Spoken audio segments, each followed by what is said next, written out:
রাতের অন্ধকারে মন্দিরের তালা ভেঙে লক্ষাধিক টাকার সোনার গহনা ও নগদ টাকা চুরির ঘটনায় ব্যাপক চাঞ্চল্য ছড়িয়েছে চাপড়ায়।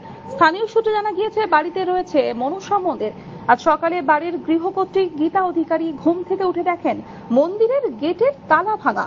এরপর মন্দিরে ঢুকে দেখেন বিগ্রহের গায়ে একটিও গয়না নেই। মন্দিরের প্রণামী বাক্সে নগদ 1 লক্ষ টাকা ও পিতলের বাসনপত্র সহ সমস্ত জিনিসপত্র উধাও।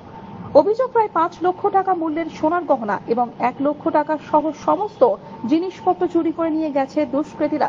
এলাকার মাদকাসক্তরা চুরি করে থাকতে পারে বলে অনুমান পরিবারের।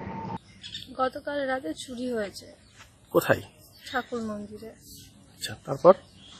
সকালবেলায় আমার শাশুড়ি কাজটা ছেড়ে কাপড় ধুয়ে ঠাকুর ঘরে গেছে, চাবি নিয়ে গেছে। তখন দেখছে তালা নেই। দিয়ে ঠাকুর ঘরে গিয়ে উনি কান্নাকাটি করছে। আমরা ঘুম থেকে উঠিনি তখন। ওনার কান্নাকাটি শুনে আমরা বেরিয়ে এসেছি। দিয়ে শুনছি যে সব চুরি হয়ে গেছে। মানে কতটা পরিমাণে সোনা চুরি হয়েছে?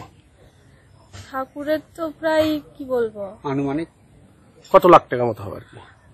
4 থেকে 5 লাখ। ক্যাশই ছিল মনে হয় 1 থেকে 1.5 লাখ টাকা। আচ্ছা, সব নিয়ে গেছে? হ্যাঁ, সব। পুলিশকে জানিয়েছেন? হ্যাঁ, গেছে বলতে, পুলিশের কাছে গেছে। আসেনি পুলিশ? এটা কি মন্দির? কি মনসা মন্দির। মনসা মন্দির। ঘটনা তদন্ত শুরু করেছে চাপড়া থানার পুলিশ। নদিয়া থেকে মাধব দেবনাথের রিপোর্ট, আনন্দবার্তা।